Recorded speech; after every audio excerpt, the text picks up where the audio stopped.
धर्मात्मा युधिष्ठिर की जय बोलते हुए दुर्योधन मनी मन बहुत खुश था। बोल दो शाम तक, कल पता लगेगा। शाम को पूछा पूरे खजाना खाली हुआ? बोले युवराज जो मिला था उससे डेढ़ा है। एकदम परेशान दुर्योधन। यज्ञ भी संपन्न हो गया। अंत में जब चार्ज गिना गया खजाना तो चौगुना था। जब दुर्योधन को मिला था, दुर्योधन को अपार समझ में आ रहा था, उससे चौगुना मिला। दुर्योधन के पांव में एक चक्र था, उसका मतलब था कि जितना फूकेगा उतना ही बढ़ेगा। न उस गरीब को पता था, न किसी को पता था, भगवान जानते थे। यज्ञ संपन्न करवा दिया। तो आदमी में मान लो 100 करोड़% दुर्गुणी है तो एक गुण अवश्य कहीं न कहीं छिपा है। हमारे हिसाब से दुर्गुणी कोई है ही नहीं सृष्टि में। हाँ, संगत का अभाव का नाम दुर्गुण, संगत का नाम सद्गुण है। अब गीता तो गीता ही है। आप लोगों को काफी समय हुआ, कहो तो एक छोटी सी बात और बता दें या रहने दें। एक गुरुजी थे, अब काशी है, गुरु लोगों के बीच में तो कुछ तो कहना ही पड़ेगा। अनुमति है? अच्छी बात। एक गुरुजी थे, 50 गांव में जजमानी थी। जंगल पहाड़ के उस पार इस पार जंगल में सब जगह बड़े सम्मानित, बड़े विद्वान यादव लोग तमाम चेला थे। एक 60-65 साल का यादव, और अहिर तो 60 वर्ष में जवान होते हैं। खान पान जो है, तो वो भी चेला ही था। बोले क्यों रे फलाने, तुम्हारे लड़कों ने कारोबार तो संभाल लिया? बोले हाँ गुरु बाबा, सब संभाल लिया। मैं केवल लाठी लेके बिरहा गाता हूं और जजमानी में घुमा या रिश्तेदारियों में घुमा करता हूं, कोई काम नहीं। बोले तुम हमारे साथ रहो। घोड़ी बांध छान दिया कर। अब हमारी बुढ़ोती आ गई है, थोड़ा गर्दन हाथ हिलने लगे हैं। और बोले अति कृपा हुई गुरु महाराज, चल दिया लाठी लेके साथ। जब बोले तो ग्रामीण भाषा बोले। तब गुरु महाराज ने सोचा लोगों पर क्या प्रभाव पड़ेगा जब ये रात दिन साथ रहता है। जब इसको अकल नहीं आई तो साल में 2 बार आते, कितना हम लोगों का कल्याण कर देंगे। बोला देखो संस्कृत में बोला करो। एक तो यादव जन्म भर चराया गोरू, ककहरा से भेंट नहीं, बुढ़ोती की अवस्था, और पाला पड़ गया संस्कृत से। संस्कृत जहां बारीक सूक्ष्म भाषा है ना। जपने लगा उल्टा सीधा। जब बहुत दबाव पड़ा तो लगा जपने। साल 6 महीना बीता। एक जंगल से गुरु महाराज आ रहे थे, पीछे पीछे वो चल रहा था। बोले बेटा जंगल भयंकर है, शेर चीते हैं, रास्ते से घूम के जाएंगे तो रात को 10 बज जाएगा। ऐसे सीधा ही हाँक चल तो अभी पहुंच जाएंगे 7:30-8 तक में। तो उसने सीधा ही हाँक दिया। पूर्व काल में कुओं से पानी निकाल ले, और फिर कुएं बांधे नहीं जाते थे, छोड़ देते थे जहां का तहां। नमी पाके खूब झाड़ियां जाम जाया करती थी। तमाम सीधा झड़कुलिया पार करते हुए जा रहा था। पीछे से टुकटुका रहा था थोड़ा सा, और साधारण झाड़ी समझ के वो घोड़ी चली गई कुएं में। गुरु बाबा एक लता पकड़ के लटक गए। तो बोले जल्दी कर, बुला किसी को। तो 3 आदमी हर कंधे पे धर के चले जा रहे थे घर की ओर। संध्या हो चली थी, झुलमुल अंधेरा।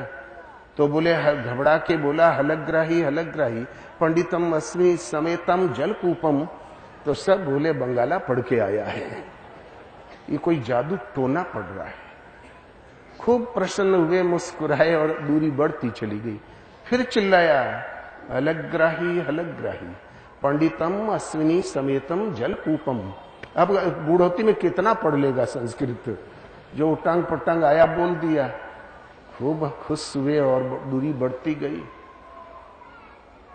तब गुरुजी ने कहा अरे आवत आ रहे हैं। बोले गुरु महाराज खुश तो बहुत होते हैं लेकिन दूरी बढ़ती, उधर ही चले जा रहे हैं। बोले अरे अपनी भाषा में बोल। तब बोला अरे फलाने गुरु महाराज पंडित जी कुएं में गिर गए, दौड़ो जल्दी निकालो बाहर।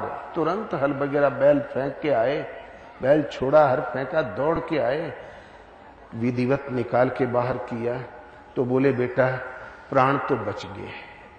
तब वो बिगड़ा यादव, तोरे संस्कृत के माथे तो आज प्राण साफे रहे,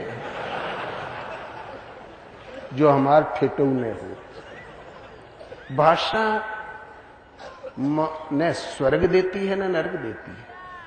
मनोगत भावों को आदान प्रदान करने की एक कुंजी है, भाषा का ज्ञान है। कहीं भी चला जाए संसार में, दाना पानी रहन सहन रोजी रोजगार व्यवहार मिलेगा, नहीं जानता तो, लेकिन बस यहीं तक सीमा है। ये नहीं कि कोई भाषा तुम्हें स्वर्ग भेज दे, कोई नरक भेज दे, ऐसा कुछ नहीं है। ये केवल मनोगत भावों को आदान प्रदान करने की कुंजी है। पढ़ा लिखा सदैव सुरक्षित होता है,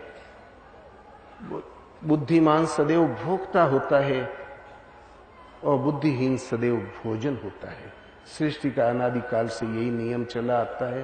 पढ़ो अवश्य, लेकिन स्वर्ग नरक एक परमात्मा की गीता का अध्ययन करो और 2-4 आवृत्ति अवश्य कर लो यथार्थ गीता की, तो समझ जाओगे कर्म क्या धर्म क्या पालन कैसे करें। काशी के विद्वान वास्तव में विद्वान है। आप लोग तो अपने व्यवहारिक आंखों से देखते हो, वास्तव में विद्वान है।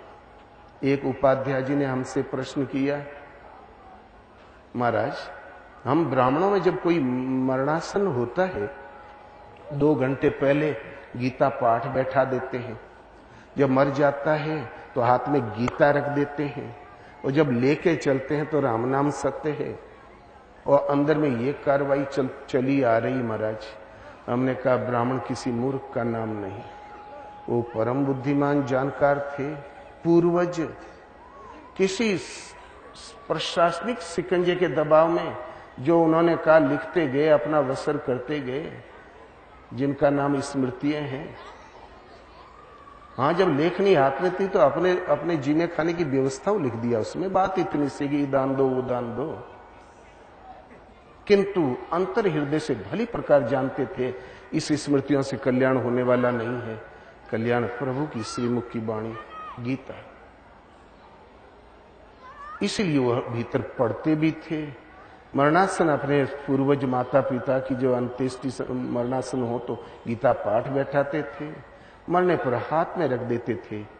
गीता में साफ लिखा है, अर्जुन जो मेरे भक्तों में कहेगा उसके द्वारा मैं पूजित हो जाऊंगा, वो पूजा पद्धति पा जाएगा। जो कहेगा उसके समान मेरा प्रिय कार्य करने वाला संसार में और कोई नहीं होगा, और जो केवल कानों से सुनेगा वो भी उत्तम लोकों को प्राप्त हो जाएगा।